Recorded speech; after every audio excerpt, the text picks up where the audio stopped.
Au coin des livres. Au coin des livres, des idées qui inspirent. Explorer les axes principaux de livres qui nous ont inspirés et d'autres que nous avons réalisés et dont nous voulons partager quelques clés. Des livres qui ouvrent de nouvelles voies. Et des livres qui transforment. Touchés par des idées ou par la poésie ou encore la littérature. Et qui sait si l'art ne pourrait pas aussi ouvrir notre cœur, faire vibrer notre âme et élargir notre pensée d'une belle manière que nous vous offrons en dégustation. Bonjour Laurent Testo, Bonjour Christine Marsan. merci d'avoir accepté ce temps d'entretien.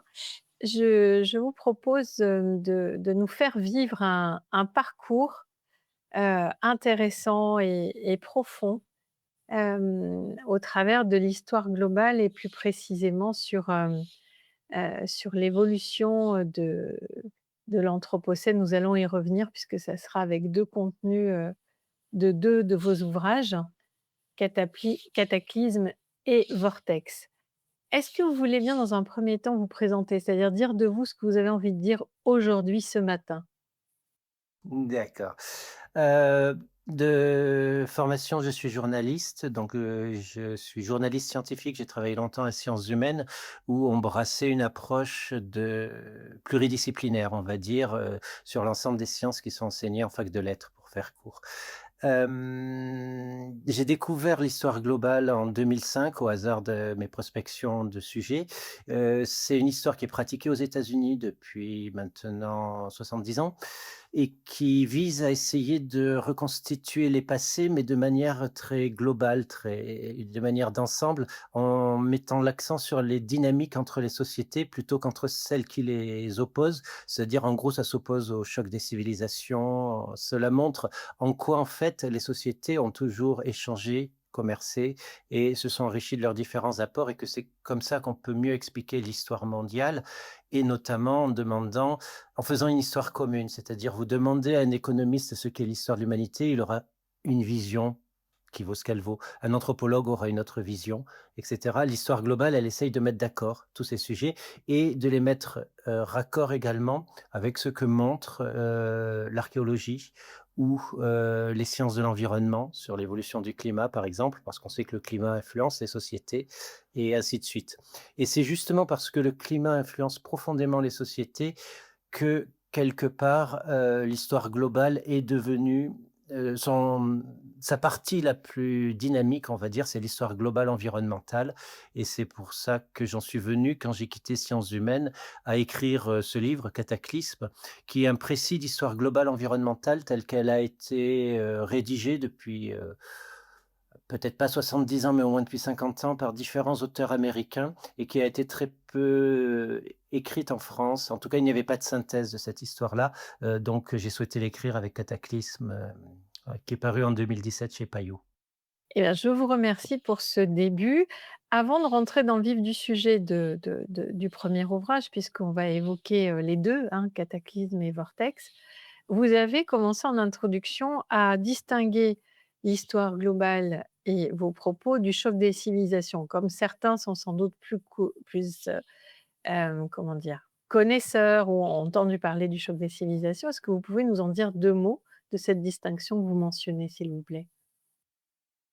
Alors, le choc des civilisations, c'est une expression forgée par un politologue qui s'appelle Samuel Huntington, qui estime en fait que les civilisations ont une nature, qui est presque intemporelle, intangible, mais qui est en fait, marquée énormément par le présent. C'est une forme d'histoire qu'un géographe, a appelée l'histoire tunnel. C'est-à-dire, vous partez du présent, vous regardez derrière, vous pensez que rien n'a changé et que les Chinois d'il y a 2000 ans, ils étaient comme les Chinois d'aujourd'hui. Or, c'est complètement faux. Quand on s'immerge vraiment dans les écrits des gens, dans la pensée des contemporains, par exemple, de Jésus, on se rend bien compte que le judaïsme n'est pas du tout comme le judaïsme contemporain, qui est le résultat d'une histoire, d'une sédimentation, d'échanges, de discussions à l'intérieur du judaïsme, bref, qu'il a évolué. Et cela vaut pour toutes les religions, pour toutes les civilisations. Toutes les sociétés ont évolué, ont changé, se sont adaptées au contexte. Donc elles ne sont pas du tout des blocs intangibles et voués à s'affronter pour des ressources. Et ça, c'est les deux grandes tensions dans l'histoire aujourd'hui. Il y a une histoire qui se voudrait plus factuelle, plus en proie aussi avec la nature humaine, c'est-à-dire reconnaissant à la fois que la nature humaine peut être certes violente, mais également faite d'empathie, qu'il y a une tension entre les deux et que c'est ce qui nous donne notre force en tant qu'espèce. Et puis une histoire qui dit non, non, ça a toujours été une compétition, etc. Cette histoire-là, elle arrange bien certains intérêts, mais elle est, comment dirais-je, pathologique à mon sens. C'est-à-dire qu'elle pousse à penser que nous serions voués à nous faire la guerre, ce qui n'est pas vrai. Et donc, il y a une urgence à faire des histoires communes où les nations ne sont pas en rivalité, où les États ne sont pas en train de regarder chez le voisin pour se demander quelles ressources ils pourront lui piquer, parce que de toute façon, l'État-nation, c'est une création extrêmement récente. Voilà. Avant, on parlait de royaume, d'empire, de choses comme ça. Avant, il n'y avait pas ça. L'humanité n'est pas vouée forcément à se battre, mais plutôt à déployer des registres de collaboration assez variés dans l'histoire. Merci Laurent pour ces clarifications entre le choc des civilisations et l'histoire mondiale, pardon, globale, excusez-moi. C'est la déformation d'une empreinte cognitive qui fait qu'on dérape. Ce que vous étiez en train de dire, c'était qu'il était urgent de faire une histoire commune pour que on puisse à la fois analyser, comprendre et par conséquent agir autrement. Alors, ça va me conduire à votre premier ouvrage, Cataclysme. Qu'est-ce que vous pourriez nous en dire? C'est-à-dire déjà dans un premier temps, qu'est-ce qui vous a donné envie? Quel a été le moteur de cette rédaction? Puis ensuite, qu'est-ce que vous allez pouvoir nous dire, du contenu de l'ouvrage, s'il vous plaît? Alors, Cataclysme, ça a été la volonté de vulgariser des travaux qui me semblaient très importants, qui étaient ceux de William McNeill, d'Alfred Crosby et cetera, qui sont des historiens qui n'ont pas été traduits en français ou alors de manière très confidentielle, et qui ont William McNeill a fondé l'Histoire globale en posant la question: «Pourquoi l'Europe a-t-elle imposé ses valeurs au reste du monde au 19e siècle? Pourquoi l'Europe a-t-elle exercé une telle hégémonie?» Et en gros, la réponse qu'il a apportée, il a travaillé en historien, il allait voir les archives, on s'était déjà posé la question, durant la période coloniale, en fait, au 19e siècle, quand on créait l'histoire. On créait l'histoire à l'époque pour donner une consistance aux nations, pour, créer du patriotisme et donc, les réponses étaient exprimées en termes de supériorité. On avait la science, donc on était plus intelligent, il y a et puis il y avait des tas d'autres explications appuyées sur le racisme, sur un tas, d'idées qui partait du postulat intrinsèque de la supériorité de l'homme blanc. Et puis malheureusement dans les années enfin ou heureusement plus exactement, dans les années 1970, cette explication ne tenait plus parce que d'autres historiens chinois, indiens et cetera avaient travaillé sur l'histoire de leur pays et ils revenaient en disant: «Ah oui, non mais ça s'est pas exactement passé comme ça, c'était pas si simple, vous avez inventé le marché, vous dites, mais nous aussi on avait un marché qui était même plus développé que le vôtre avant, notamment au Moyen Âge et au début de l'époque moderne, c'est-à-dire au 16e, 17e siècle. Donc voilà, on produisait beaucoup plus de biens, on avait une espérance de vie supérieure, voilà. Donc tout ça, ça tombait à l'eau, toutes ces explications déterministes. Et l'idée a germé petit à petit qu'il s'agissait de hasards environnementaux qui avaient fait la supériorité de l'Europe. Je vais la faire court, mais on va reprendre le récit par exemple de la conquête des Amériques. Christophe Colomb tombe, il découvre pas parce qu'il y a des gens déjà sur place depuis très longtemps, tombe par hasard sur les Amériques. Il pense que c'est l'Inde, d'où le nom d'Indien qu'il va donner à cette population.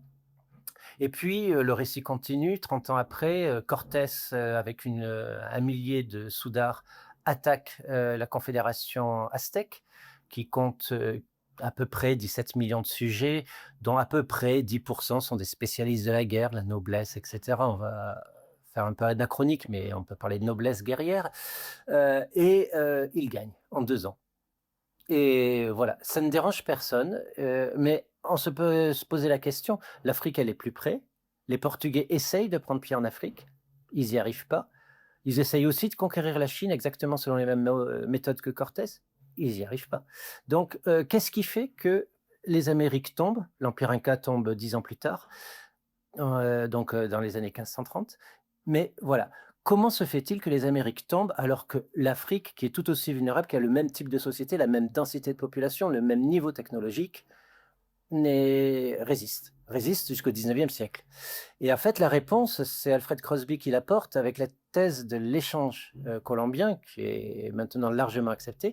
C'est l'idée que dans l'ancien monde, c'est-à-dire le bloc Eurasie, Afrique du Nord et Europe, on avait vécu une promiscuité forte avec du bétail depuis au moins 5-6 000 ans. On l'avait domestiqué il y a 10 000 ans, 11 000 ans. Mais voilà.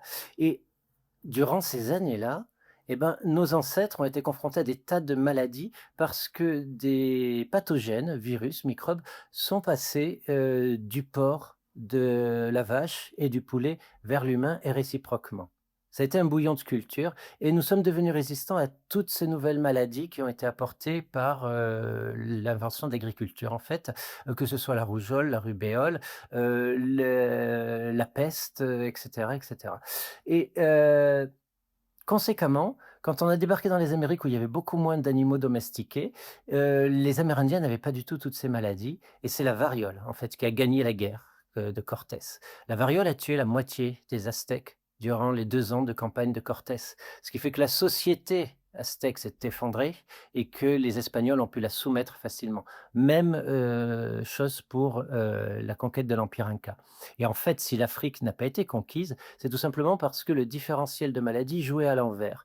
Quand les Européens débarquaient, il suffisait d'attendre que les Africains se replient un peu, laissent les Européens construire leur fort sur la côte tranquillement. Saison des pluies, les moustiques se lèvent, chèvre jaune, paludisme, 90% des Portugais ou des Espagnols meurent, les survivants rembarquent et ils ne sont pas prêts de revenir. Voilà. Et tout simplement, il faudra attendre 1823 que l'on isole le principe actif de la quinine, que l'on puisse se prémunir de la fièvre jaune et du paludisme pour que des explorateurs rentrent en Afrique, cartographient, préparent en fait l'invasion littéralement. Et c'est à la fin du 19e siècle que l'Europe se partage l'Afrique parce qu'à ce moment-là, on peut envoyer des troupes d'occupation et voilà, conquérir le terrain. Donc, ce sont des hasards environnementaux qui ont façonné cette idée de supériorité d'une civilisation sur une autre, cette conquête mondiale et en conséquence de quoi, il faut les prendre au sérieux. Mais le problème, c'est qu'ils ne sont pas immédiatement accessibles à travers les archives. Il faut faire un travail en associant, par exemple, les données archéologiques, les données génétiques des maladies, heu, à la géopolitique du moment, à l'histoire des conquêtes et cetera. Donc il faut enrichir l'histoire d'un tas de nouveaux regards pour arriver à avoir quelque chose de plus précis et de plus congruent avec le réel, avec ce qui s'est passé. Et c'est la démarche donc de l'histoire globale. Je vous remercie. Donc vous apportez avec ce travail-là, une vision beaucoup plus systémique, beaucoup plus d'interaction et d'interdépendance et ça permet conséquemment de sortir des déterminismes et des croyances que nous pouvons avoir de supériorité ou de lecture, comme vous le disiez, de lecture et de récit, d'une histoire, de conquête ou autre. Ça permet vraiment de revisiter les prédicats à partir desquels on bâtit, tout un récit, culturel et civilisationnel, c'est ça? C'est ça. Alors merci d'avoir posé ce contexte de départ. Qu'est-ce que vous pourriez nous donner comme élément, saillant? Qu'est-ce qui vous a le plus marqué, interpellé dans ce que vous avez, rédigé dans Cataclysme, qui est quand même un grand ouvrage, donc vous n'allez pas pouvoir tout nous dire, mais quels seraient les éléments les plus saillants, comme vous venez de le faire, qui sont peut-être les moins connus ou peu connus, mais qui sont Mmh. excessivement déterminants? Alors, ce qui est intéressant dans l'échange colombien, c'est que ça ne s'arrête pas à l'histoire d'un choc microbien. Hem, c'est que, hem, L'échange colombien, c'est, on va résumer, microbe contre nourriture. C'est-à-dire que, dans un premier temps, les Européens non seulement déciment la population amérindienne avec leurs microbes de manière totalement involontaire, mais également ils vont trouver des plantes qu'ils vont trouver merveilleuses, comme le maïs, le manioc, la pomme de terre. Ce sont des plantes qui vont nourrir en fait l'essor démographique de l'ancien monde et envoyer les sociétés sur une nouvelle trajectoire, on va dire. Par exemple, la Chine va pouvoir, comment dirais-je, pallier temporairement avec le manioc et la patate douce au sud, avec le maïs au nord, une partie de ces famines. L'Irlande va se développer notamment grâce à la pomme de terre, va pouvoir nourrir plus de bouches, etc. Donc, en même temps qu'on appauvrit démographiquement les Amériques, l'ancien monde gagne en croissance démographique grâce à ces plantes-là. Il suffit de penser que le manioc ou le piment aujourd'hui sont universellement répandus sous les tropiques. Avant le XVIe siècle, le manioc est confiné à l'Amazonie. Il faut quand même voilà, rappeler ça. Et l'intérêt, c'est que c'est pas que les plantes alimentaires, que les plantes domestiques. Les Amérindiens brûlaient leur milieu, c'est-à-dire qu'ils n'avaient ni gros animaux de trait, ni métallurgie forte. Ils faisaient un tout petit peu de métallurgie, mais mineure. Ils ne pouvaient pas fabriquer de quoi faire l'agriculture selon les Européens. L'agriculture selon les Européens, c'était un champ, si possible en monoculture. Ça se discute, mais en tout cas, un champ retourné pour lutter contre les adventices avec un soc en fer ou en acier et avec des animaux de trait, bœufs ou chevaux, qui le tractent. Les Amérindiens ne pouvaient pas faire ça, donc ils brûlaient leur milieu. En gros, ils fertilisaient leur milieu en le brûlant régulièrement, puis ils abandonnaient le site et allaient cultiver ailleurs. Ils faisaient des associations de plantes, une forme d'agroécologie, pour nourrir une population qui était malgré tout très dense. Mais ils avaient d'autres techniques complètement différentes, ce qui fait que quand les Amérindiens s'arrêtent de cultiver la terre, de brûler leur milieu, d'abord, pour les Européens, aux yeux des Européens, c'est une terre vierge, il y a personne qui intervient, ils ne voient pas les traces des activités indigènes sur le paysage. Ça, c'est le premier point, alors qu'elles sont extrêmement importantes. Et le deuxième point, c'est que la mort de 40 millions de personnes, on estime que les Amérindiens, il y a à peu près 50 millions de personnes qui vont disparaître au cours du XVIe siècle des maladies. Sur, pour donner un chiffre, on estime à peu près 50-60 millions d'Amérindiens présents quand Colomb arrive dans les Caraïbes, et un siècle plus tard, 5 millions. Voilà, donc ça donne le différentiel colossal. Et quand, parmi ces gens-là, on estime qu'il y avait à peu près 40-35 millions de personnes qui brûlaient régulièrement leur milieu, qui étaient des agriculteurs plus ou moins itinérants, soit fixes, soit itinérants. Et quand ces gens-là s'arrêtent de brûler leur milieu, en fait, l'écosystème s'effondre. Parce que depuis peut-être depuis sûrement 3000 ans, ça s'est attesté par l'écologie, et au moins probablement 7-8 000, ils brûlaient de manière très intensive le milieu et déterminaient quelles plantes devaient pousser et quelles plantes ne devaient pas pousser. Conséquemment, quand ces jardiniers par le feu disparaissent, c'est la forêt qui revient, qui fait une captation carbone, c'est-à-dire que la forêt des deux Amériques, des deux continents américains qui repousse au XVIe, XVIIe siècle, fait du XVIIe siècle le point le plus froid de l'histoire de ces 2000 dernières années. C'est l'apogée du petit âge glaciaire.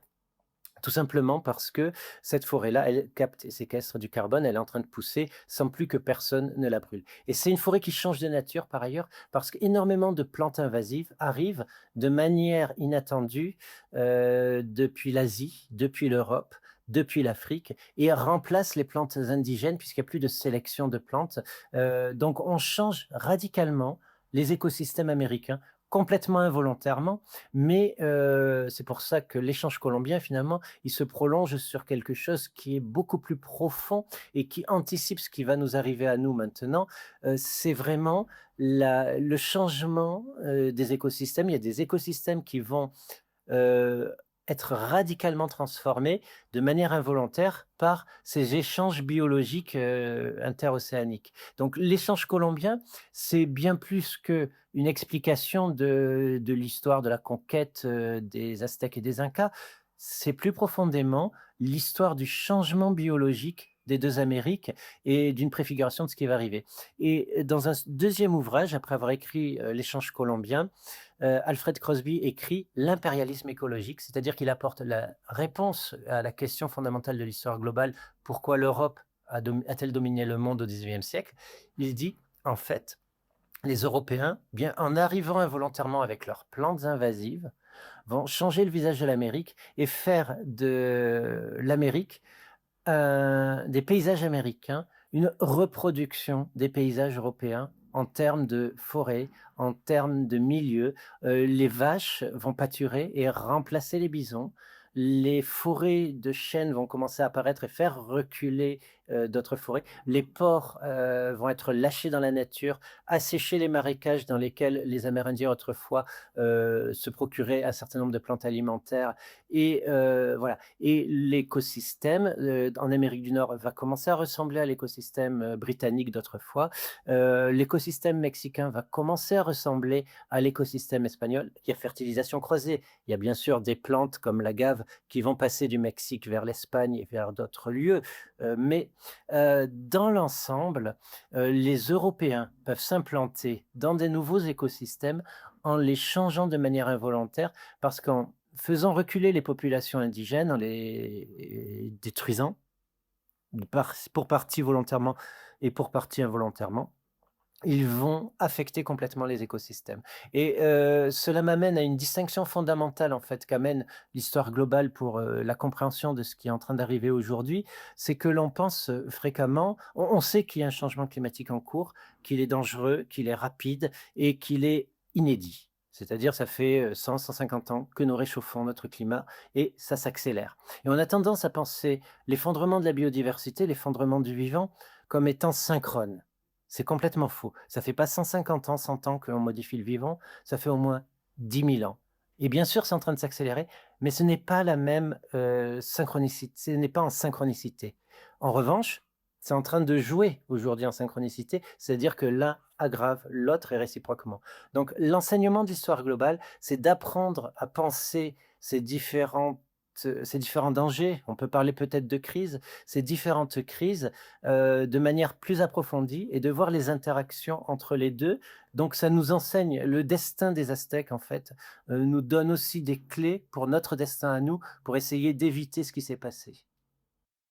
Oui, ça on reviendra après sur la capacité que nous pourrions avoir à modifier, les choses. On va continuer le périple que vous nous avez, proposé.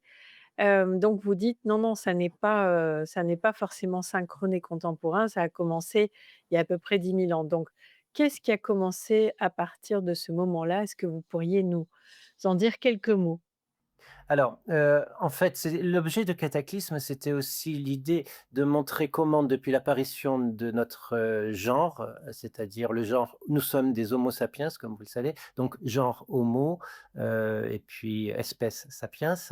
Mais le genre Homo, il est né il y a à peu près 3 millions d'années et les sapiens existent depuis 350 000 ans au moins et ils sont nés en Afrique, pour le faire court. Et on s'est demandé à partir de quand les Homos ont-ils modifié leur milieu? Alors on sait avec, une quasi-certitude aujourd'hui qu'on maîtrise le feu il y a au moins 800 000, 900 000 ans et qu'à partir de ce moment-là, on commence à changer un peu les écosystèmes, c'est-à-dire on brûle et on choisit les plantes autour de nous, qui vont, pousser ou pas et on peut cuire nos aliments, donc on peut accéder à beaucoup plus à des niches alimentaires beaucoup plus variées. C'est corrélé plus ou moins avec, l'expansion, d'Homo erectus, cet ancêtre commun à Néandertal, Denisova et nous-mêmes, qui à ce moment-là a conquis tout l'ancien monde. Et ça, c'est la première trace vraiment de modification des écosystèmes, mais on a du mal à la quantifier, à savoir si elle est importante ou pas. Heu, une qui est assez radicale, c'est la disparition des grands animaux dans certaines circonstances, à l'échelle continentale. Ça commence en Australie, il y a à peu près 40 000 ans. Tous les grands animaux, disparaissent. Ça se poursuit, sur, peut-être, alors ça non, je n'aurais pas dû dire que ça commence en Australie. Le ça c le La première fois où on en a pris conscience, c'est en Australie, quand on réalise qu'il y a 40 000 ans, l'ensemble des grands animaux disparaît assez soudainement. Mais on se rend compte après qu'en Afrique, les grands animaux se sont érodés lentement depuis 1,5 million d'années et en Asie depuis environ 1 million d'années. Il y a un stress qui commence à augmenter, par exemple chez les mammouths il y a 100 000 ans, qui est probablement résultant d'une chasse pas intensive, mais d'une chasse associant le feu, le piégeage et les épieux, faisant reculer progressivement un certain nombre d'espèces. Et ça devient spectaculaire quand les humains arrivent dans un nouveau milieu et utilisent les techniques de chasse qu'ils ont développées autrefois, qui sont devenues très efficaces, contre des animaux qui n'ont pas forcément beaucoup d'anticipation par rapport à ces techniques de chasse et surtout qui sont alors confrontés à un trouble climatique important. C'est le cas en Australie il y a 40 000 ans. Il y a la conjonction probablement de la chasse humaine et d'une aridification de l'Australie. C'est le cas aussi dans les Amériques. Entre 12 et 10 000 ans, l'essentiel des grandes espèces des Amériques disparaissent. Il y a 12 000 ans, on trouvait encore 6 espèces d'éléphantidés dans les Amériques. On trouvait des loups féroces, des loups géants. On trouvait des lions américains, des guépards américains, des ours géants, plusieurs espèces de bisons. Et tout ça, à l'exception d'un bison et d'un élan et de quelques ours, ça disparaît entre 10 et 12 000 ans. Alors, ça a à voir, comme vous dites, avec, les formes de chasse que les êtres humains, pratiquent notamment. Ça a à voir aussi avec le temps de gestation, de reproduction de ces animaux qui est beaucoup plus lent que d'autres espèces? Ça a à voir avec 6 paramètres en fait. Ça a à voir avec le changement climatique. Voilà. On a un changement climatique fort, c'est-à-dire que, les écosystèmes changent parce que, en gros, entre -18 000 et -12 000, la Terre se réchauffe d'environ, 4 °C et donc, les écosystèmes changent radicalement, ce qui repousse les grands animaux de la steppe à mammouth vers le nord. Un autre paramètre, c'est qu'il y a la notion d'espèce clé. Quand une espèce meurt, toutes les espèces qui lui sont inféodées derrière sont considérablement affaiblies, voire disparaissent avec.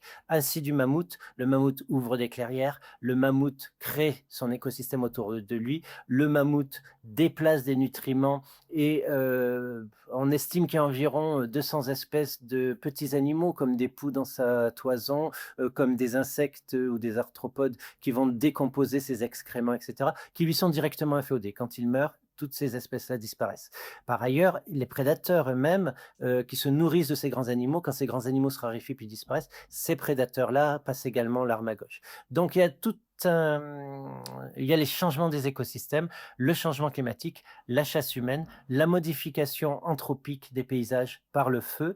Tous ces éléments-là se combinent à l'échelle régionale et expliquent plus ou moins les extinctions. Il y a le stress aussi, ce qu'on appelle l'écologie de la peur, c'est-à-dire qu'à partir du moment où ces animaux qui autrefois connaissaient leurs prédateurs deviennent vulnérables à une nouvelle prédation, ils prennent peur et on sait que je vais donner un exemple. L'expérience a été menée en Grande-Bretagne. On prend une forêt où il y a des oiseaux. On mesure la taille des oiseaux, leur taux de reproduction, etc. Puis on implante une maison avec une famille humaine et des chats au milieu de la forêt. Et qu'est-ce qui se passe? Eh ben, les oiseaux, face à ce stress, les humains pour eux c'est dangereux, voilà. Donc déjà, ils vont se nourrir moins bien, ils vont commencer à être nerveux. Les chats vont leur mettre la pression, vont commencer à les tuer. Qu'est-ce qui se passe? Eh ben, les oiseaux ont moins de petits parce qu'ils ont moins d'énergie à élever à investir dans l'énergie d'élever les petits, de les nourrir et les petits sont plus petits, ont une taille plus petite et ce paramètre-là, ils vont également le passer à leur descendance puisque c'est de l'épigénétique. Quand vous êtes stressé, que vous avez une petite taille, votre génétique est modifiée pour intégrer ce fait et ça se transmet, à la descendance parce que c'est un facteur qui va assurer votre survie. Être plus petit dans un monde où, ça apporte un avantage, c'est quelque chose que l'évolution va favoriser et dans un monde où les humains arrivent, sont les prédateurs suprêmes, sont également accompagnés d'autres prédateurs qu'ils, répandent avec eux, comme les chats ou ça peut être les rats aussi, qui sont des prédateurs assez efficaces. La réaction des animaux va être de s'adapter à ça. Par exemple, nos cervidés chez nous sont devenus, étaient autrefois, diurnes, ils sont devenus nocturnes pour s'adapter, à la présence humaine. Nous nous déplaçons surtout de jour, nous les embêtons surtout de jour, donc eux deviennent nocturnes et ainsi de suite. Donc diminution de la taille, changement des habitudes, nous recréons autour de nous, les écosystèmes sans même y penser et ça devient particulièrement fort il y a 10 000 ans quand, nous entrons dans la période tempérée, enfin il y a 11 700 ans, quand nous entrons dans la période tempérée qu'on appelle l'Holocène, cette période qui va nous permettre, d'inventer l'agriculture, de domestiquer les animaux, de créer des civilisations, eh bien, nous, changeons déjà massivement le milieu. Les travaux d'un géographe, Erle Ellis, qui utilise énormément les relevés, comment dirais-je? De pollen en archéologie, la palynologie, laisse à penser qu'on occupe à peu près 75 du milieu terrestre il y a 10 000 ans et que l'on modifie ce milieu terrestre, déjà, par un brûlis régulier sur un certain nombre d'écosystèmes ou par des passages réguliers et des prédations, assez importantes, sous forme de chasse-cueillette. Donc nous modifions nos milieux depuis très longtemps. Eh bien, merci pour ce petit voyage, en préhistoire. Donc vous avez, énoncé la question de la prédation des grands mammifères et la modification, de leurs écosystèmes. Heu, qu'est-ce que, qu'est-ce qui pose problème aujourd'hui, en fait? Ouh là, des tas de paramètres.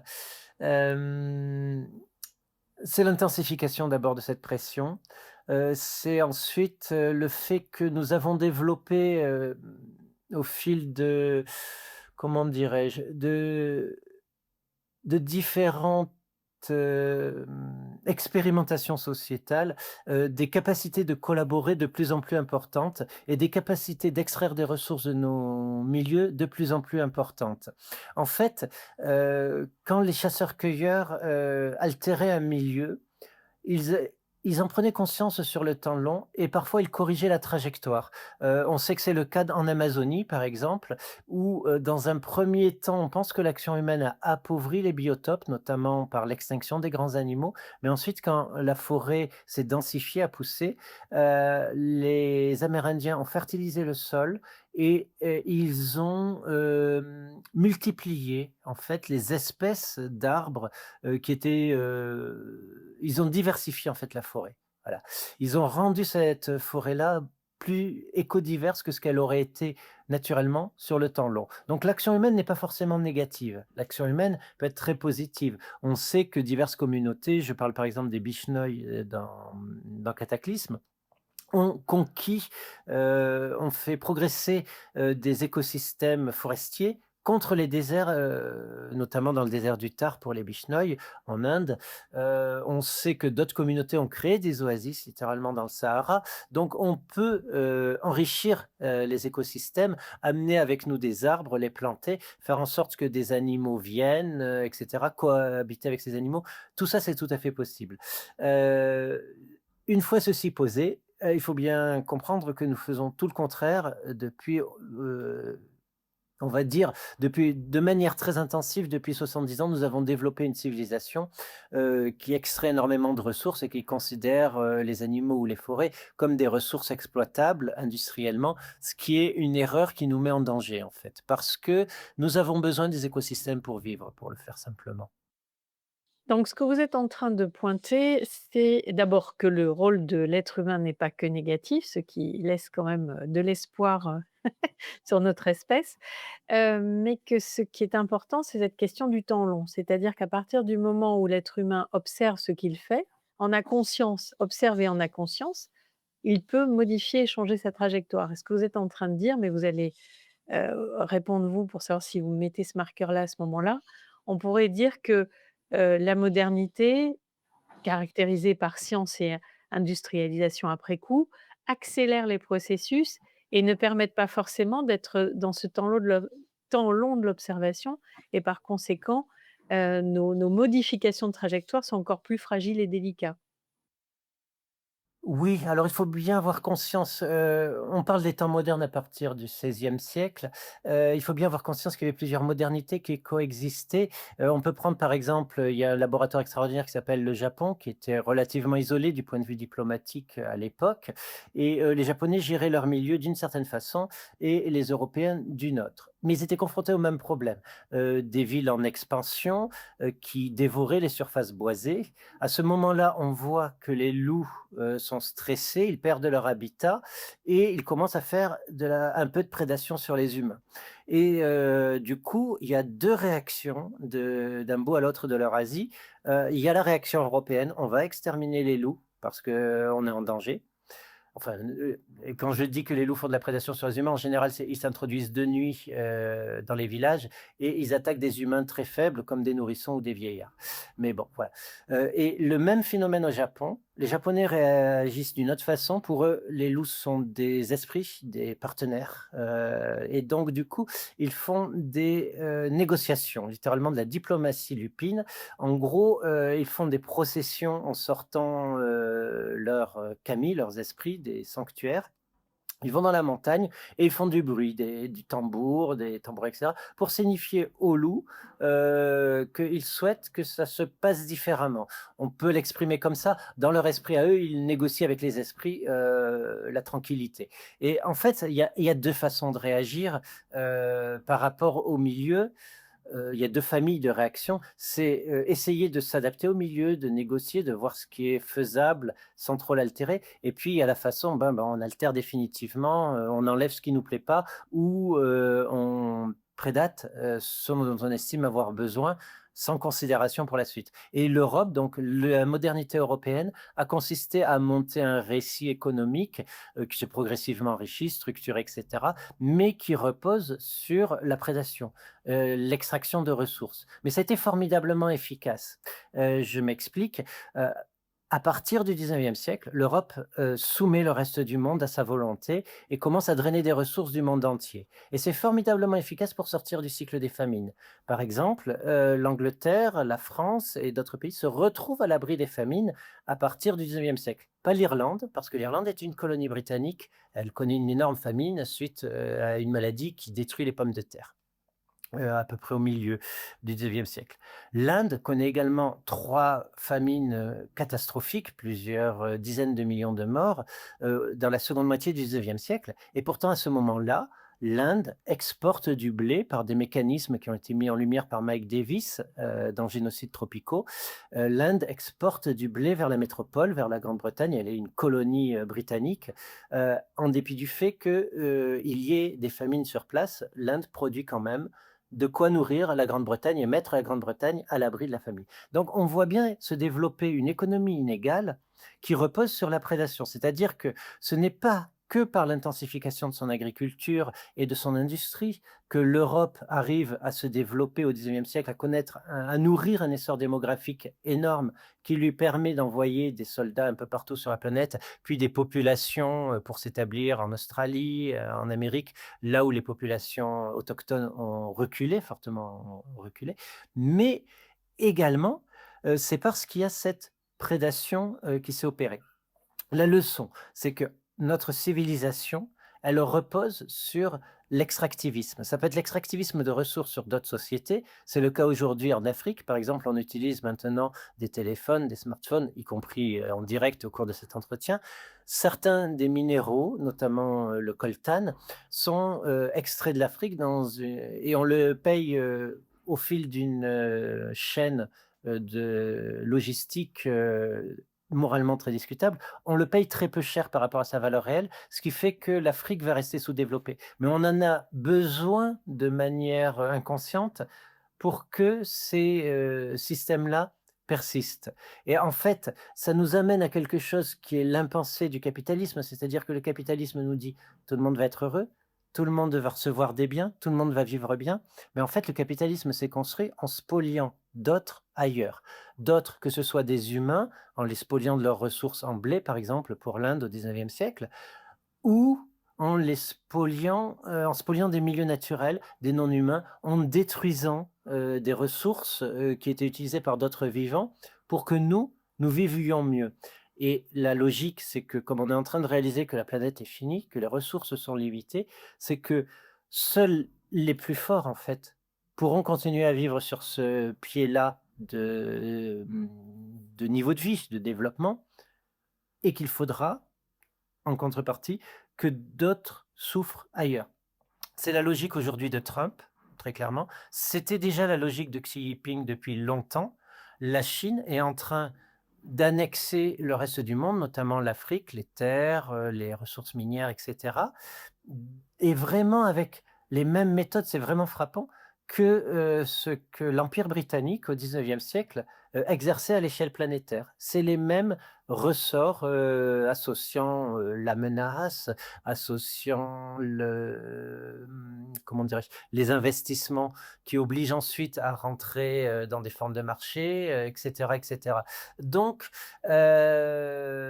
encore une fois, nous avons une leçon historique directe, c'est-à-dire que nous, aujourd'hui, nous sommes l'Asie, en Europe, et la Chine a pour modèle la Grande-Bretagne. Donc, nous avons changé de camp littéralement, en l'espace de 2 siècles et aujourd'hui, nous devons nous préparer à être alors, je ne vais pas employer le terme de colonie parce que la Chine ne va pas envoyer des troupes d'occupation, mais à être soumis dans un système, économique mondial. En tout cas, c'est l'ambition aujourd'hui très clairement de la Chine et des États-Unis que d'exercer une hégémonie sur le reste du monde pour en drainer les ressources. Et ça, il faut le comprendre. C'est-à-dire les ressources n'étant pas infinies, la conséquence immédiate, c'est qu'il y en a qui raisonnent en termes d'appropriation. Tout à fait. Ben, on le voit bien avec l'annexion voulue du Groenland, et cetera. Hem, Par rapport à l'ouvrage, Cataclysme, parce que je reviendrai sur la question que vous avez, soulevée avec, la différence de gestion entre Japon et Europe, mais je le reprendrai peut-être à la fin.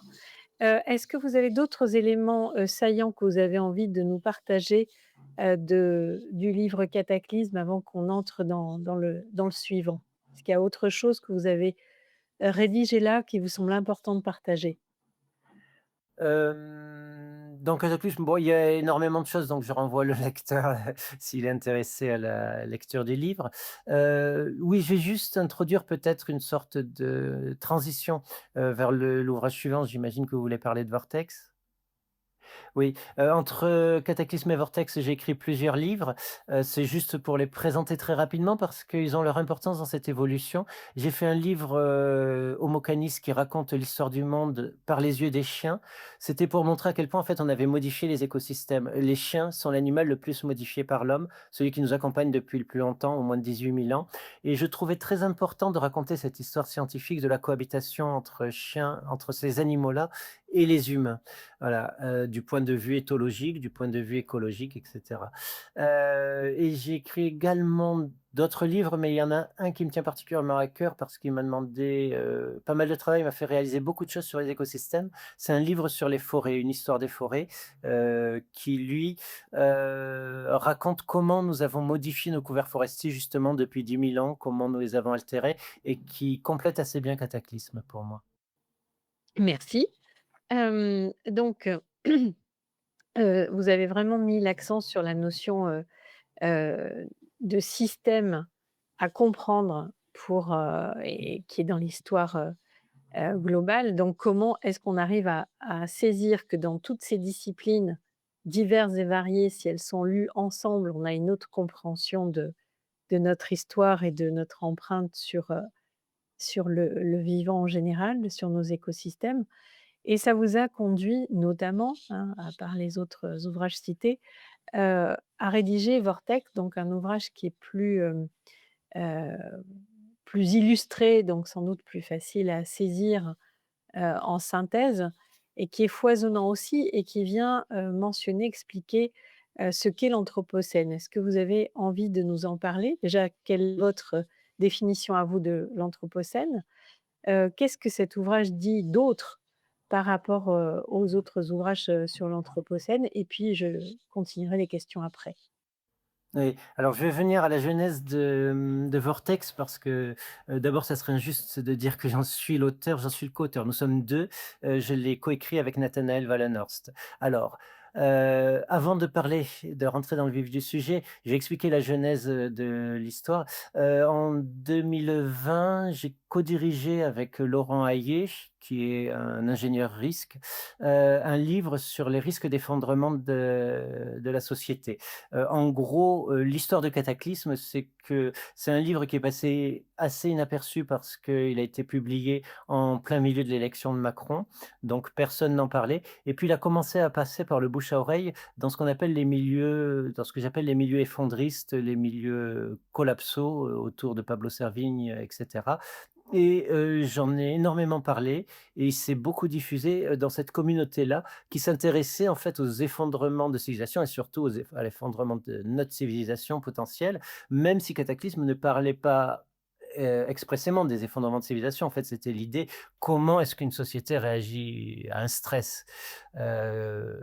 L'idée fondamentale de Cataclysme. Bref, on a voulu faire une synthèse avec Laurent Hayet, en 2020 de ce mouvement-là. Donc on a demandé à une quarantaine d'auteurs, de donner leur vision de l'effondrement. Il y en avait qui étaient pour, il y en avait qui étaient contre, voilà. C'était pour éviter, comme disait Laurent, aux lecteurs de lire 40 ouvrages sur l'effondrement. Ils pouvaient se contenter d'en lire un et avoir la synthèse. Voilà et après, si ça l'intéressait, d'explorer davantage, cette littérature collapsologique. Hem, le livre est sorti, pile poil au moment du covid, du confinement. C'était assez rigolo. Mais un des contributeurs j'avais demandé un article à Nathanaël Wallenhorst, justement sur l'anthropocène. Nathanaël est un spécialiste de l'anthropocène. Il enseigne les sciences de l'éducation à l'Université catholique de l'Ouest. Il a également de très bonnes connaissances en sciences de l'environnement et Nathanaël raconte, qu'il a été saisi d'effroi en fait, en 2018, je crois que c'était en 2018, en lisant la littérature scientifique, quand on demande aux scientifiques dans leurs différentes disciplines, que ce soit en sciences du vivant, que ce soit en climatologie, que ce soit en pollution, que ce soit sur, l'usage des sols ou l'usage des eaux. On regarde la littérature scientifique, on lit vraiment ce que ça veut dire, au-delà du fait que ce soit en anglais, au-delà du fait que ce soit pas forcément facile à lire. On en sort on essaye de faire les parallèles et on en sort effondré. C'est le parcours que racontent Pablo Servigne et Raphaël Stevens dans leur livre «Comment tout peut s'effondrer». La prise de conscience qu'en fait, nous sommes sur une trajectoire qui, à tout point de vue, est extrêmement périlleuse et le pire, c'est que nous avons les connaissances sur cette trajectoire-là pour l'anticiper.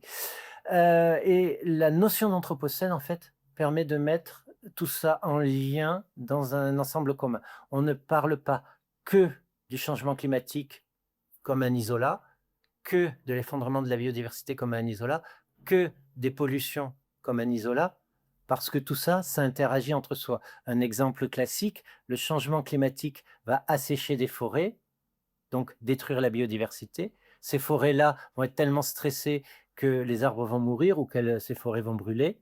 Elles vont déstocker du dioxyde de carbone qui va accélérer en retour le changement climatique. Donc l'un agit sur l'autre parce que tant que la forêt est en bon état, en fait, elle capte du CO2, elle le stocke, donc elle ralentit le changement climatique. Ça, c'est raconté de manière extrêmement simpliste pour que l'on comprenne, mais il existe des millions d'interactions entre ces différents éléments qui font que la destruction d'un de ces éléments entraîne l'accélération des trajectoires de l'autre.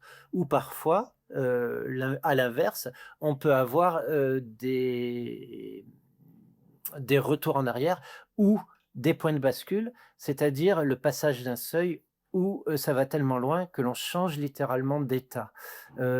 Tous ces phénomènes-là, on commence à essayer de les modéliser. On commence à réaliser aussi que dans le passé, il y a eu vraiment pour le coup des cataclysmes extrêmement importants, qui ont abouti à des extinctions partielles, du vivant, et on peut se demander si nous nous mettons pas en danger. Le propre de l'anthropocène, en fait, c'est de déterminer quel est le moment précis où l'humanité s'est mise en danger en devenant plus impactante sur le déroulé des dynamiques naturelles que ne le sont les éléments naturels eux-mêmes. Aujourd'hui, le constat, il est assez clair. On produit plus de substances artificielles, c'est-à-dire on additionne le béton, le plastique et les différents éléments que nous produisons. Nous en avons produit plus que ce qu'il y a de biomasse sur Terre. la simple masse du plastique planétaire est supérieure à la masse des animaux sur Terre, et ainsi de suite. Nous déplaçons plus de sable ou de gravier ou de roches que ne le font les tremblements de terre ou les processus d'érosion.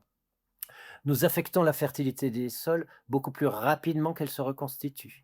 Nous dévions le cycle de l'eau, littéralement. Il y a plus de rivières, bien canalisées, bien droites aujourd'hui, qu'il n'y en a qui coulent librement sur terre.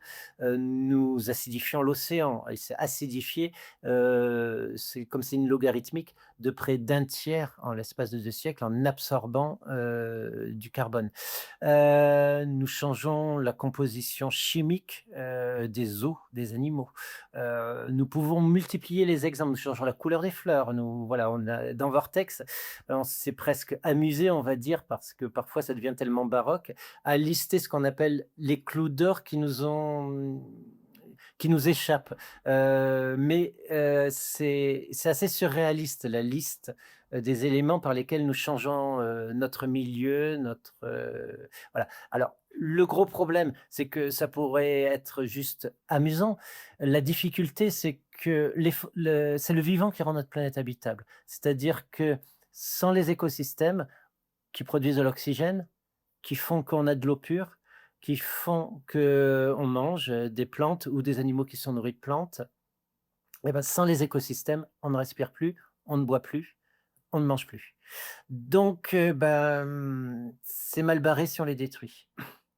Alors, je me permets juste d'aller piocher, une des anecdotes que vous mentionnez, simplement pour, égayer le moral, des auditeurs, parce que c'est toute la question, c'est comment est-ce que nous pouvons agir si nous ne prenons pas le temps de chercher, d'analyser, de comprendre? Ça sera difficile de poser les bonnes actions, si tant est que ça soit possible de les poser, et en même temps, dès l'instant qu'on commence à creuser, ça peut avoir des impacts, émotionnels tout à fait, délétères. Alors je voudrais juste, vous proposer de nous éclairer sur la couleur des fleurs, et puis on reprendra le fil de votre propos, simplement pour mettre, une touche printanière. Alors oui, la couleur des fleurs, c'est une étude qui montre qu'en fait, comme le rayonnement solaire s'intensifie avec le changement climatique, en fait, c'est une des 2 mesures du changement climatique.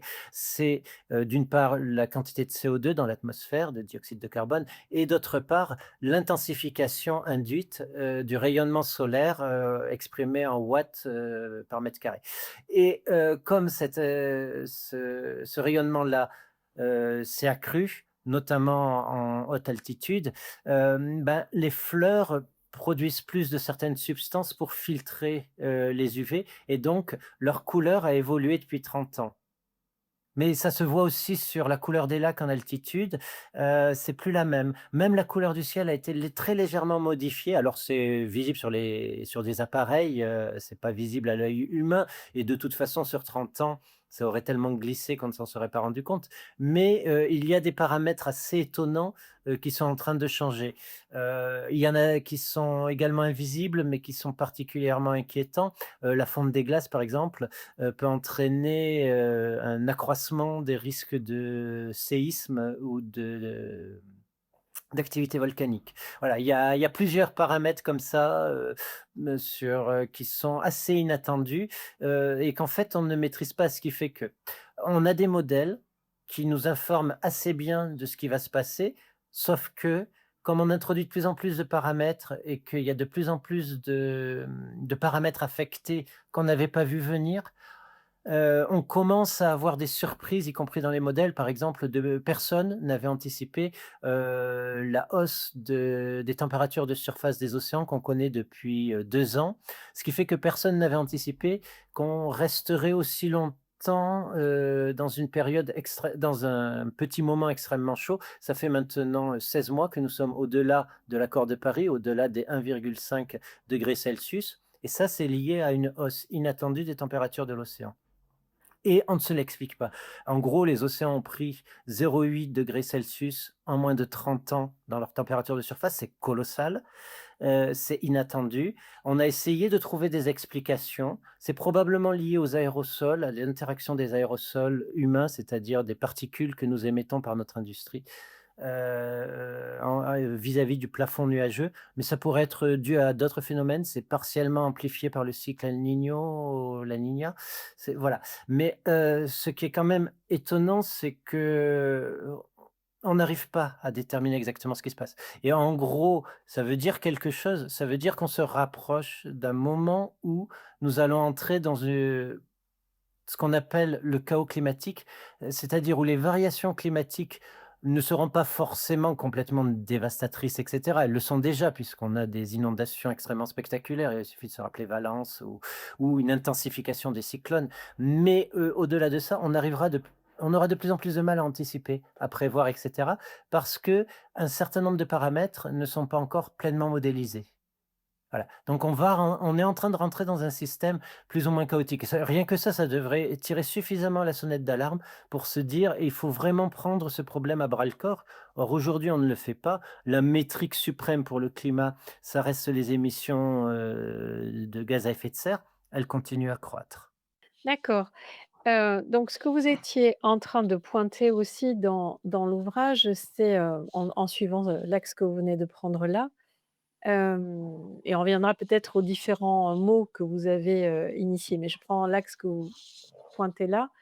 En fait, les dangers, énormes que nous avons, c'est de ne pas arriver à anticiper suffisamment et de nous conduire au point de bascule qui nous amènerait à la terre étuve. Est-ce que vous pouvez nous en dire quelque chose? Ah, alors oui, il y a alors, ça, c'est spécifiquement sur le climat, sachant que l'anthropocène, c'est vraiment un concept qui permet de réfléchir aux interactions, entre, différents paramètres qui conditionnent la vie sur terre et le climat est un de ces 9 paramètres fondamentaux. Hem, alors, la Terre étuve, c'est une hypothèse qui a été développée, pour, alerter sur le risque de bascule. En fait, on a 9 paramètres qui conditionnent la vie sur Terre, dont le climat, la biodiversité, l'ozone stratosphérique, le cycle de l'eau douce, les cycles biogéophysiques, c'est-à-dire tout ce qui est éléments nécessaires aux plantes, azote, phosphore et cetera. Bon, et les uns impactent les autres et nous puisons des ressources dans chacun de ces registres. Nous avons passé les limites dans la plupart de ces registres, en fait. Les limites, c'est-à-dire nous sommes dans le moment où nous sommes en danger.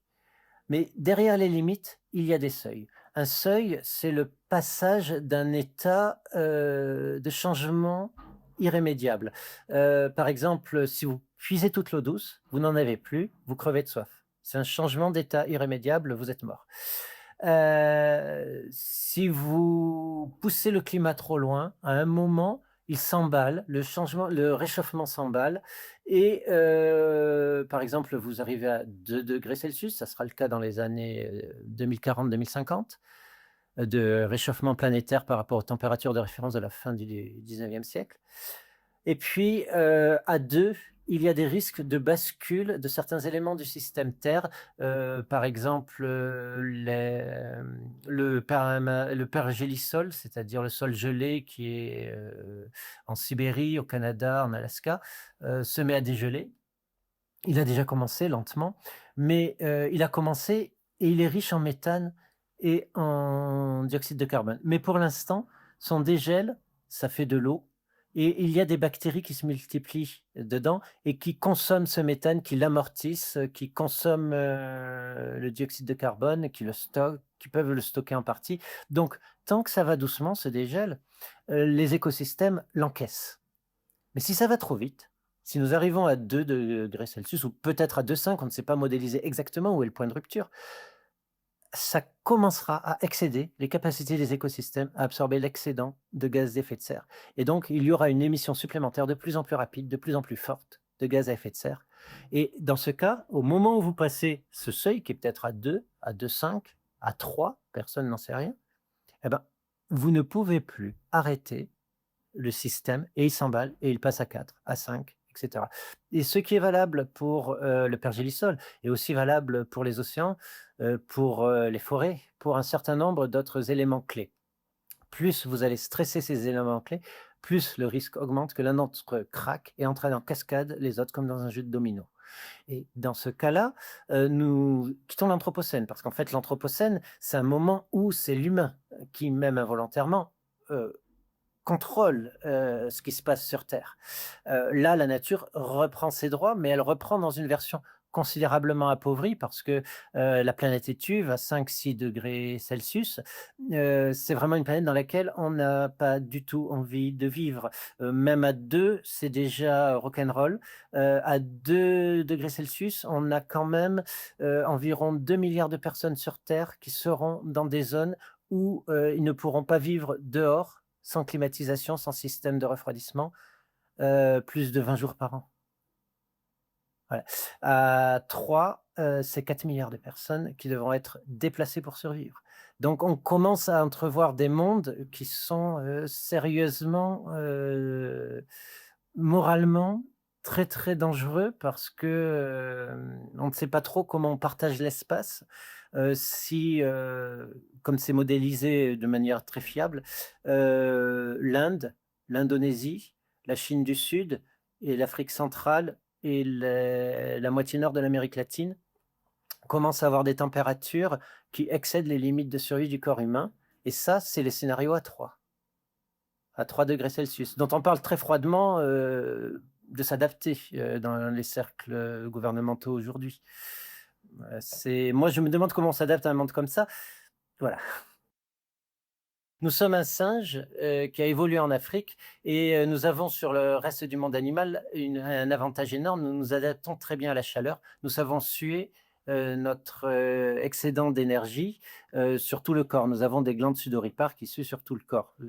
C'est une rareté chez les mammifères, une exception. Mais, il existe quand même des températures passées lesquelles notre organisme n'arrive plus à évacuer la chaleur, en trop dans le corps. C'est-à-dire, il fait tellement humide et tellement chaud que, la sueur ne joue plus son rôle, d'évacuation de chaleur.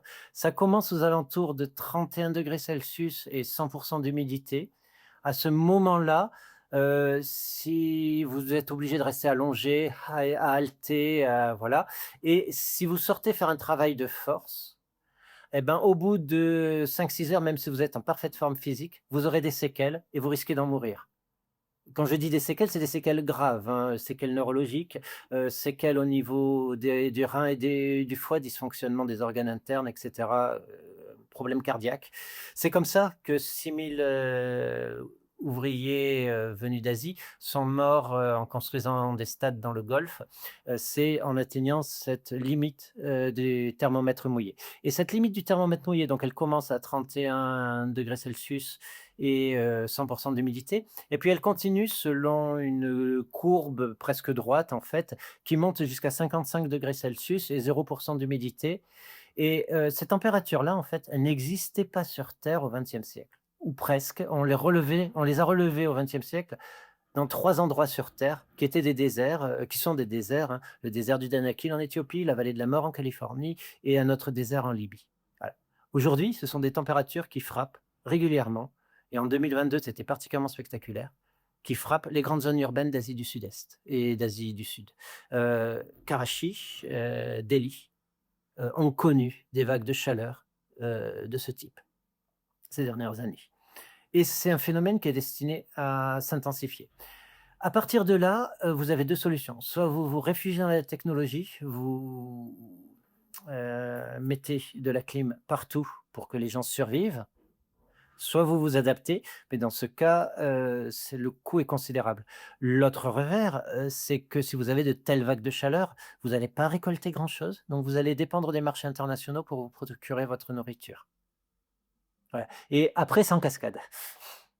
Ah oui, c'est effectivement, on a bien, compris.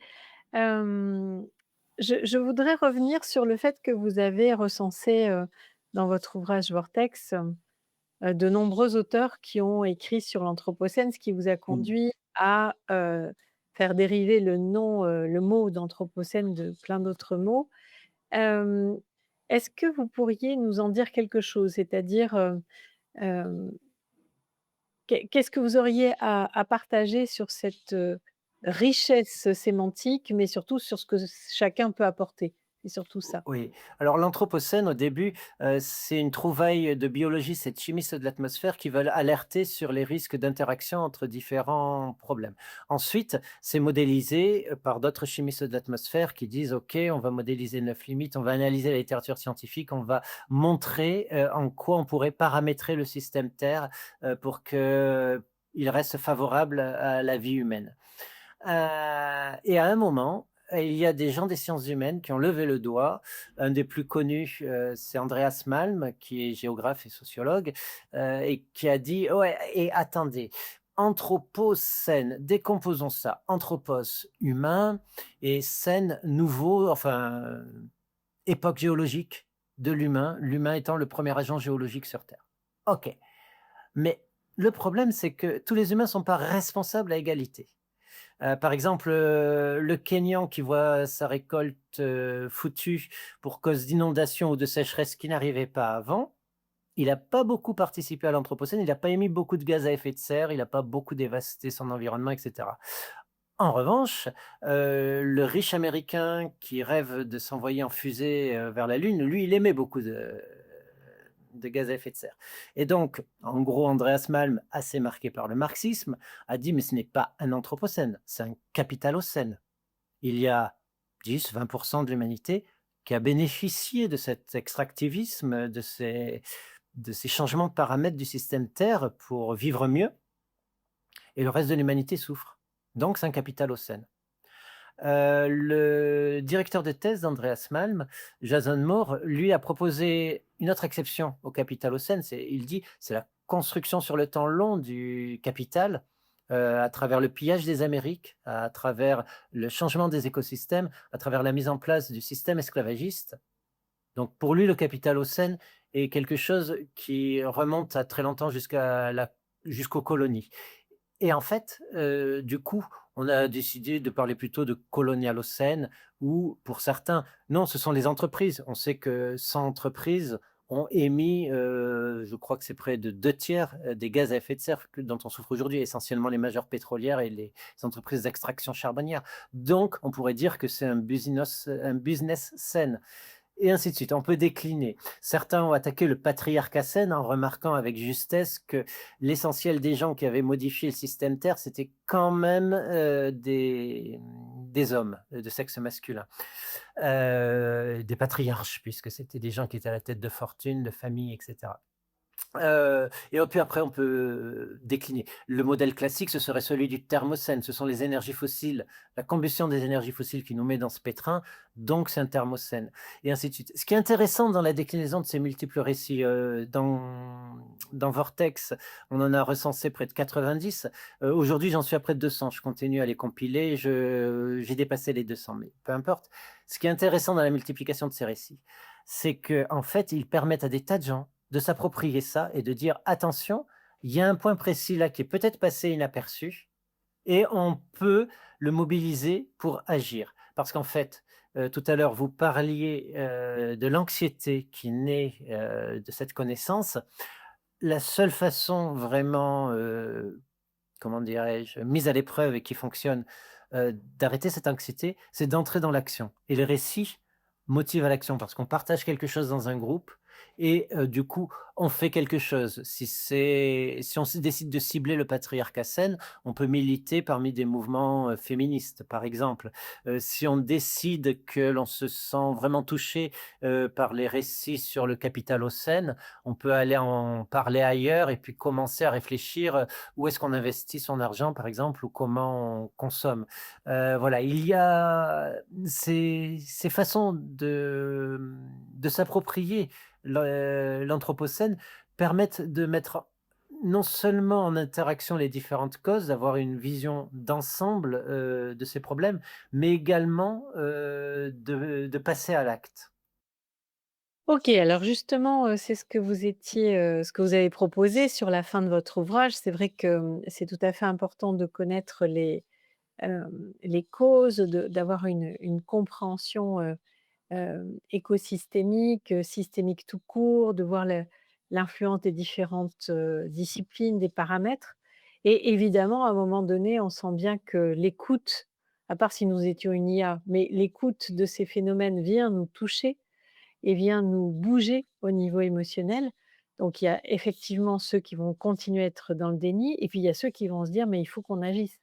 Alors il y a eu toute une génération de personnes qui ont voulu agir et qui ont voulu agir vite en ayant, une compréhension systémique toujours parcellaire, hein, parce que vous le pointez dans vos ouvrages et vos travaux, c'est sans fin la compréhension multiple des phénomènes et des interactions. Mais cette, urgence réelle et vécue émotionnelle conduit à vouloir agir et souvent les premières actions sont des actions, coup de poing, c'est-à-dire on va agir sur ça et ce qu'il faudrait, c'est pouvoir agir de façon également systémique. Donc, qu'est-ce que vous avez, vous, identifié comme, comme piste d'action? Qu'est-ce qui vous semble le plus important sur lequel, concentrer nos actions si nous voulions, faire bouger, les tendances? Alors, je n'ai pas de réponse toute faite.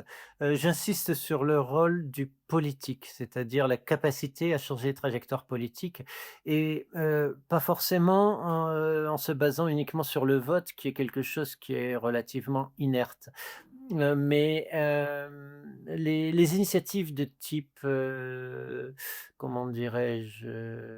Conventions cititoyennes sur le climat, par exemple, ou les parlements sur les droits de différents écosystèmes, le sont des pistes intéressantes à condition qu'elles aient, une traduction réelle, dans les pratiques, de gouvernance, ce qui n'est pas vraiment le cas aujourd'hui. C'est une ébauche. Une autre ébauche, c'est, la justice, faire appel à la justice, pour corriger, des trajectoires climatiques, ce qui se fait aujourd'hui avec l'affaire du siècle. Hem le fait de militer dans des ONG pour faire changer le droit, pour faire, reconnaître des choses qui se sont martelées comme évidentes par l'ONU, par exemple, le la protection des peuples autochtones et l'inspiration que l'on peut tirer des peuples autochtones, dans leur façon d'interagir avec leur environnement, sans le détruire. Ça, c'est quelque chose de fondamental. Or, aujourd'hui encore, partout sur la planète, les peuples autochtones sont, spoliés, expulsés de leurs terres, y compris parfois au nom de certaines formes de conservation des milieux, qui sont très discutables. Donc je dirais que la première chose à faire, c'est de s'informer et la deuxième, ce serait de militer et si possible en ciblant les grandes échelles. Après, il y a une autre approche qui est l'approche par les archipels, c'est-à-dire vraiment faire quelque chose et puis essayer de nouer des liens avec d'autres milieux, ça se fait très bien, ça fonctionne. Avec un bémol, c'est qu'on se rend bien compte aujourd'hui qu'on a un backlash écologique, hein, un grand nombre de milieux conservateurs, désinhibés par le modèle de Trump qui fait n'importe quoi, mais qu'il assume, en pleine mauvaise foi. Vont couper par exemple des subventions à des associations de protection de l'environnement, sous des motifs complètement, fallacieux, voilà. Heu, c'est une lutte, c'est-à-dire que moi je suis profondément convaincu que plus les gens ressentiront, ce qui se passe dans leur chair, plus ils s'inquiéteront pour, leurs, descendants, plus, il y aura une volonté d'agir. J'espère seulement que ce sera suffisamment rapide. En mon fort intérieur, j'ai fini aussi par penser qu'il faudrait des chocs assez violents pour qu'on change de trajectoire, mais il y a des choses qui semblent, aller de soi et qui doivent être complètement, désinvesties. C'est-à-dire que, par exemple, le libre-échange dérégulé, ne crée pas d'emplois, ça c'est complètement faux. Il n'est pas favorable, à l'intérêt commun et cetera, donc il doit être régulé. C'est-à-dire le commerce doit être régulé, les activités économiques, des firmes doivent être régulées. Ce cadre-là, il doit être posé à l'échelle planétaire. Les États doivent s'entendre pour, contrôler les firmes et cetera. Mais, de ces récits-là, de ces évidences-là, Je pense qu'il faut qu'il y ait des gens qui les répètent, qui les martèlent jusqu'à ce que ça devienne une évidence. Je pense aussi qu'il faut, rentrer dans les écoles, expliquer ça aux enfants quand ils sont en âge de l'entendre, qu'un modèle souhaitable, c'est pas celui de l'influenceur, qui fait un saut à Dubaï pour le week-end, pour, vanter les mérites d'une brosse à dents électrique. C'est, vraiment, il y a d'autres façons d'être heureux et d'être plus en accord avec soi-même. Alors, 2 grandes pistes. C'est vrai que l'effet Trump-Musk est excessivement dévastateur et a des effets très concrets. C'est pas juste un effet sur le moral où les acteurs, de l'ESS, enfin tous ceux qui étaient, investis, enfin qui sont investis dans, pousser un autre type de monde, ont pu se sentir absolument, dévastés. Parce que déjà qu'en temps, on va dire normal, c'est-à-dire le temps d'avant Trump 2, c'était déjà difficile, mais alors là, ça pourrait être vécu comme étant, encore plus difficile. Donc il y a le premier moment de saisissement qui a eu lieu, entre janvier, et mars, et là, on dirait qu'il y a un effet, différent, c'est-à-dire précisément les acteurs qui disent: «Comment est-ce qu'on se recompose? Comment est-ce qu'on fait autrement pour arriver à agir?» puisque pour certains, l'évidence, des transformations, sur la planète n'est pas, voilà, une vue de l'esprit. Ils en sont suffisamment convaincus pour avoir envie d'agir. Donc il y a une recomposition, une remobilisation qui est finalement, un peu inattendue et un peu souhaitée, qui a l'air d'advenir de l'effet Trump 2. Ça m'amène à quelque chose qui est, c'est une évidence qu'il faudrait une gouvernance mondiale pour gérer, nos problématiques, pas que climatiques, mais enfin, on va dire les conséquences de l'anthropocène, et là, pour le moment, c'est compliqué puisque, notamment les États-Unis, un se désengagent, 2 détruisent les informations scientifiques, et 3 coupent les ressources pour un bon nombre d'acteurs. Hem Que pense et ce que vous avez dit de la Chine tout à l'heure, fait qu'on va dire qu'on a beaucoup de défauts en Europe, mais on était un peu aussi le berceau de ceux qui voulaient, agir différemment pour la planète. Et si nous sommes d'émergence, qui est un fait, comme pays européens, et que nous sommes annexables par les USA et la Chine, d'une certaine manière, hein, je reformule autrement ce que vous avez dit. Quelle serait notre, nos voies de sortie? Alors je ne suis pas en train de vous poser une question pour vous mettre en difficulté, en impuissance, en supposant que comme vous seriez, celui qui a la réponse, pas du tout. C'est juste d'avoir votre point de vue, et nous agirons tous, ensemble comme nous pouvons. C'est juste avoir de votre vision. C'est-à-dire que dans ce moment de fragilité dans lequel nous sommes tous, là je parle du côté politique, économique et social, tous interreliés, qu'est-ce que vous auriez, envie de pointer comme, comme possible? Ouh là, heu, il y a beaucoup de choses à dire en fait, un peu en vrac, heu, comment dire? Être plus à l'écoute de la science pour les décideurs, permettrait de se poser sur des trajectoires,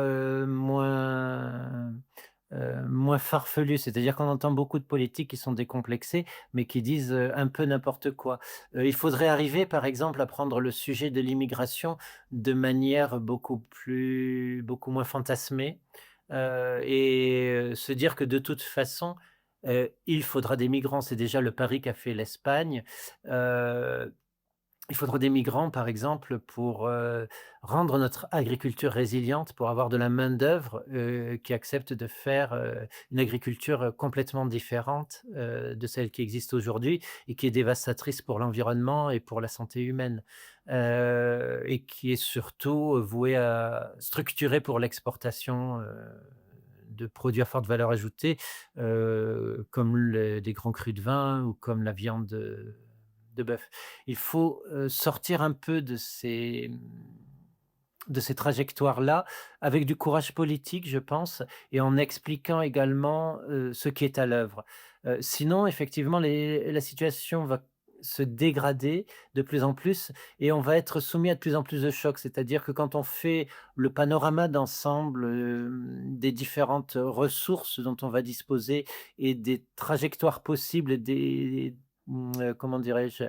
Des nécessités d'investir dans tel ou tel domaine. Il va falloir arriver à se préserver à la fois, des inondations, à la fois des vagues de chaleur et cetera, et on voit très bien comment se dessinent, des trajectoires durables. On a des tas de travaux de prospectivistes, hein, je pense à l'ADEME, je pense à d'autres, organismes qui nous montre clairement, qu'il faudrait gérer très différemment nos écosystèmes.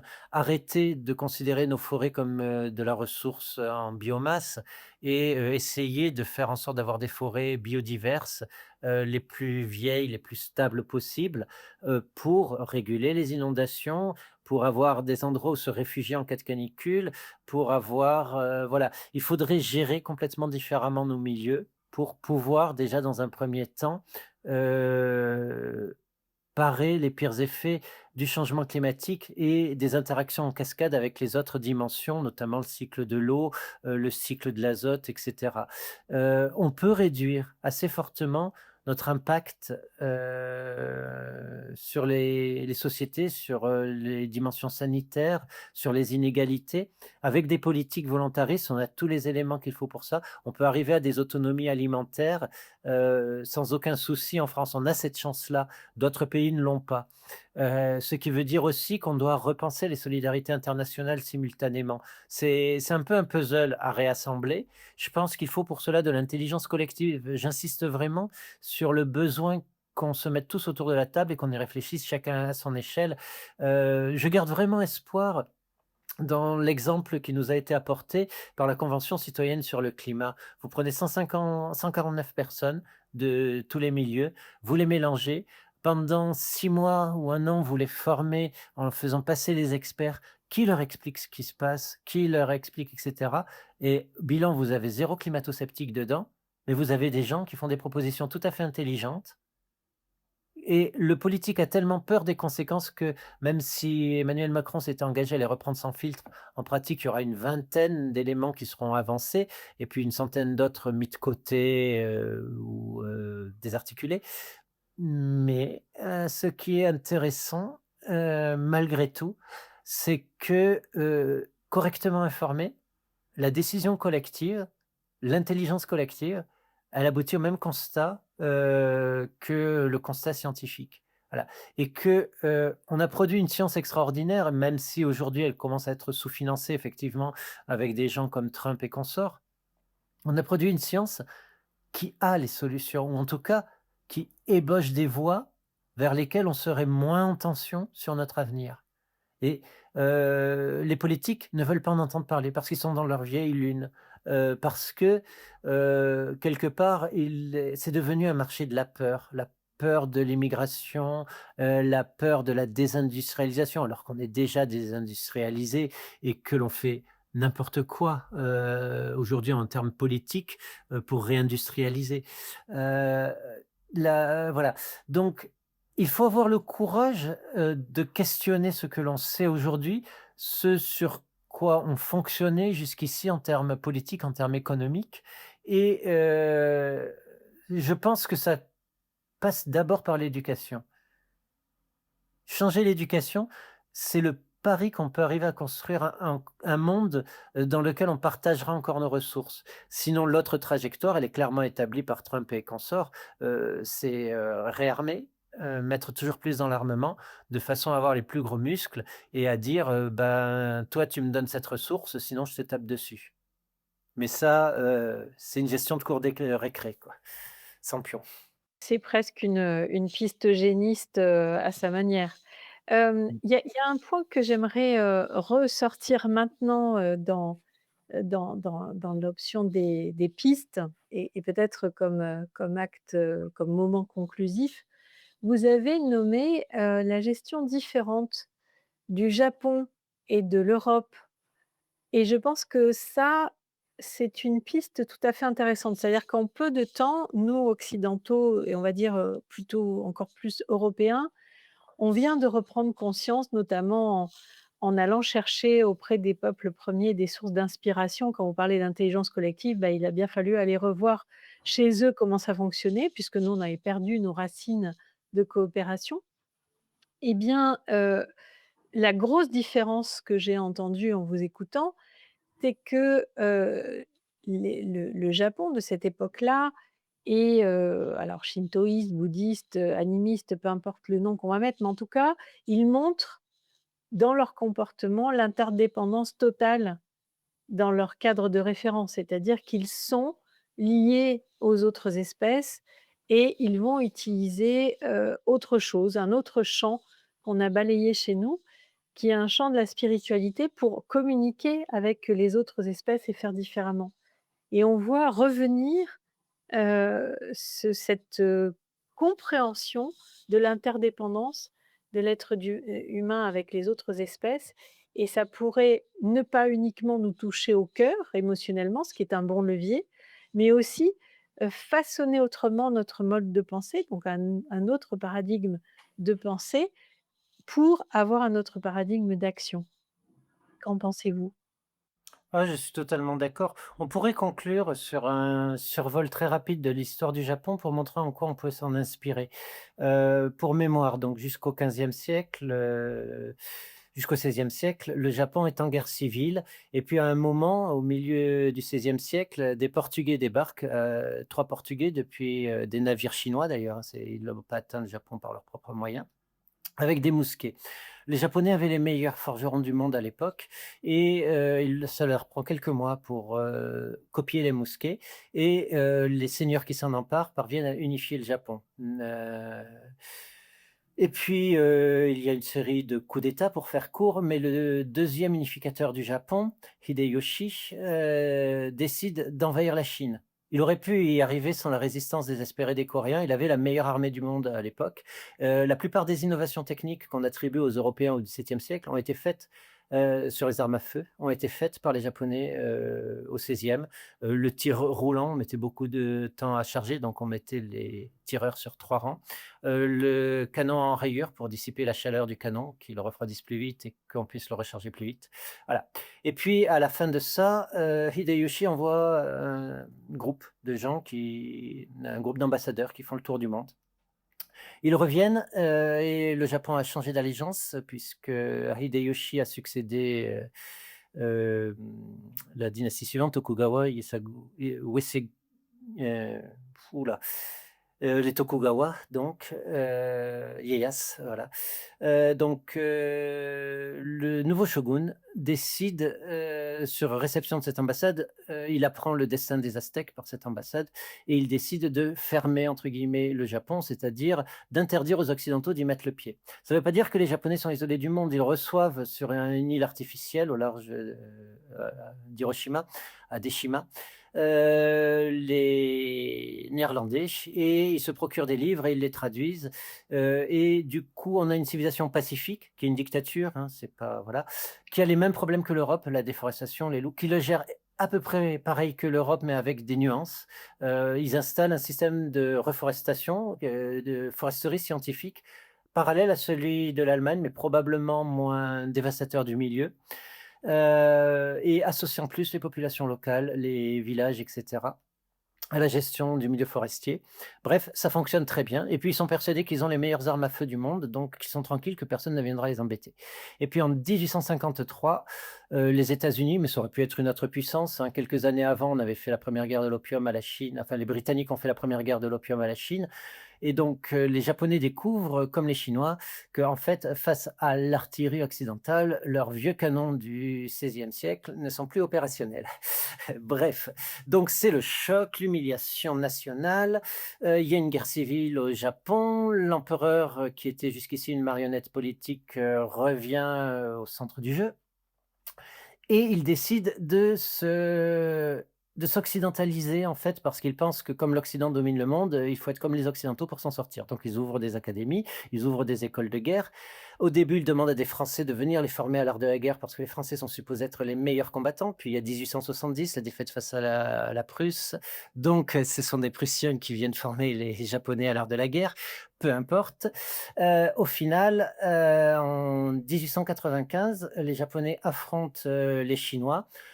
Tout le monde est persuadé que les Chinois vont les balayer, les Japonais balayent les Chinois. En 1905, première guerre, rangée entre, un État européen blanc, la Russie, et une puissance, non européenne et à la surprise générale, les Japonais écrasent les Russes. Et à partir de là, les Japonais font tout comme les Européens. Par exemple, la gestion agronomique, les loups. Là, ils reçoivent des agronomes qui leur disent ben non, mais si vous voulez avoir un élevage de moutons moderne, il faut tuer les loups. Les Japonais sont très efficaces, ils s'y mettent et en l'espace de 30 ans, ils exterminent leurs deux sous-espèces de loups de manière radicale. Encore plus efficace que les Européens sur ce côté-là. Ils gèrent leur écosystème exactement de la même façon que les Européens désormais. Et puis, ils gèrent aussi leur politique coloniale étrangère de la même façon. Donc ils conquièrent, la Chine à partir des années 1930 et à partir, de Pearl Harbor, durant la Seconde Guerre mondiale, ils conquièrent l'essentiel de l'Asie. Heu, ayant un discours d'émancipation des peuples d'Asie, mais avec en fait un système de servage absolument effroyable. L'occupation japonaise de la Chine, n'a rien à envier à l'occupation nazie de la Pologne. 20 millions de civils chinois sont tués, il y a des camps de concentration, il y a l'équivalent du docteur Mengele, il y a les femmes de réconfort, j'en passe et des meilleurs. C'est une occupation, terrifiante avec la même, comment dirais-je? La même désinhibition, que les pires régimes, européens de l'époque. Mais à l'issue de la Seconde Guerre mondiale, le Japon entre dans une nouvelle trajectoire. En gros, il devient pacifiste et très paradoxalement, alors que c'était un pays qui connaissait un certain niveau de violence, aujourd'hui encore, si vous allez au Japon, vous pouvez vous promener de nuit dans n'importe quelle grande ville. Je ne connais aucune autre, grande ville que Tokyo, et c'est 40, enfin la conurbation fait 40 millions d'habitants. Vous pouvez vous promener à 2 heures du matin et vous risquez pas d'être agressé. Je vous conseille pas de faire ça, à Pretoria ou dans n'importe quelle ville en fait, même, en banlieue parisienne, c'est pas conseillé. Du coup,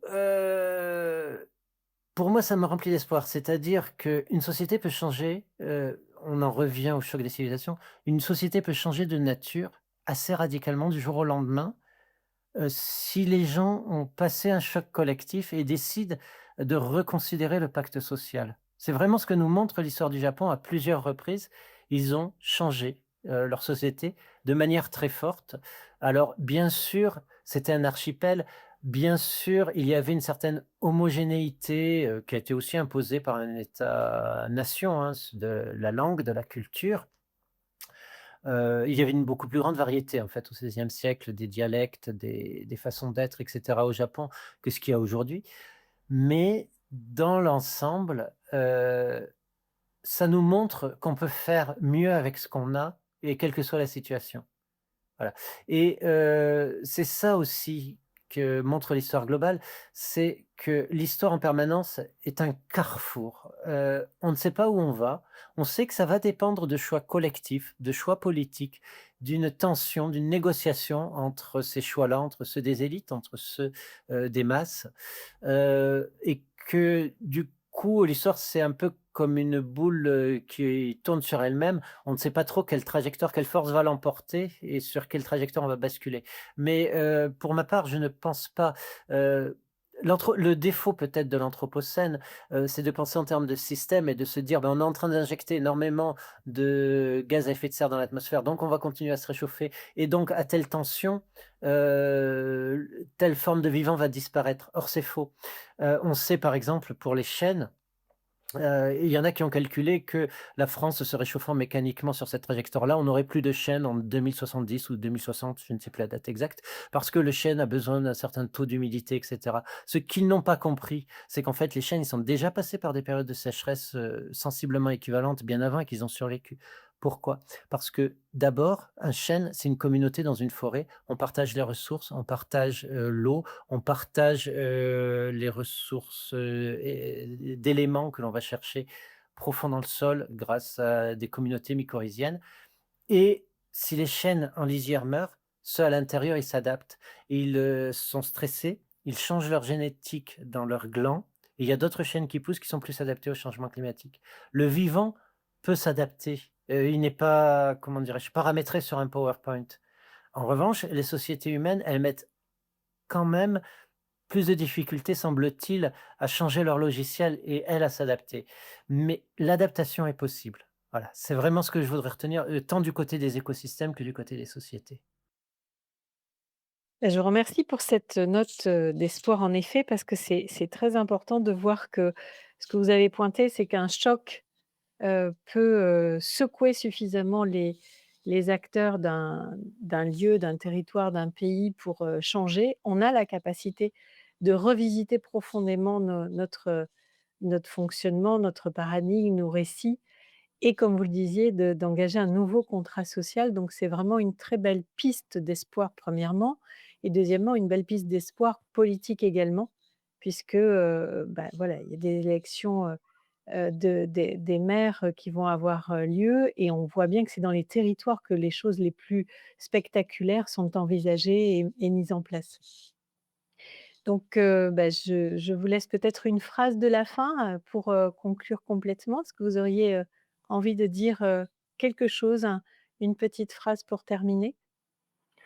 Que c'est dans le collectif, en fait, que l'humain, est vraiment lui-même. C'est-à-dire qu'il faut renoncer à l'idée, de l'individu tout-puissant, autonome et cetera.